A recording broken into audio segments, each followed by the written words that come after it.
Avicus, the ancient vampire who saw empires rise and fall.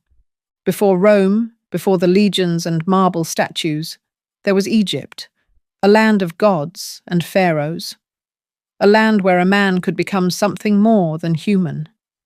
Avicus was one of the first, a creature of blood and shadow who walked the earth long before Rome's rise. But if eternity is a gift, why did he spend centuries in silence? He was born in a world where gods ruled and men obeyed.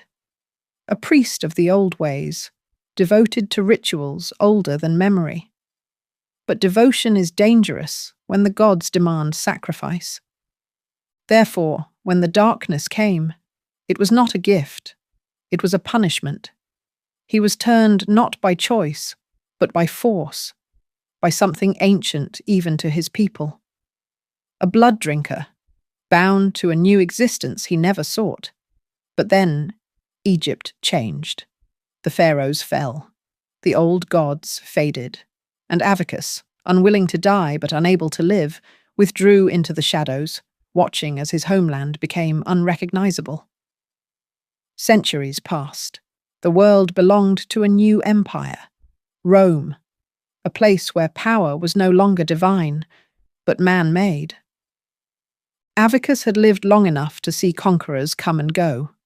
But Rome was different. Rome consumed everything. Therefore, he left Egypt behind and drifted toward the heart of this new world. And in Rome, he was not alone. But then he encountered others like him. Marius, Mael, two men with their own burdens, their own cursed immortality. Avicus, the silent watcher, was drawn into their fates. Marius, with his relentless ambition to preserve the past, and Mael, the druid-turned-vampire who had been stolen from his gods. Where Avicus had spent centuries avoiding the world, these two forced him to confront it, to see that even the undead could not escape time forever. Avicus is not a vampire of grand ambition. He does not hunger for power like Lestat, nor does he wrestle with guilt like Louis. Instead, he represents something deeper, the weight of history, the cost of survival. He was forced into the night, therefore he endured. He watched gods die and kings fall, therefore he learned. But then, even in immortality, he found that time does not wait. Change comes for all things, even the undying. Avicus was one of the first. He saw Egypt rise and Rome after it.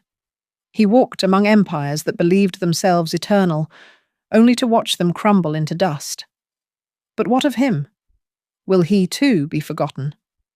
Or does eternity remember those who refuse to fade?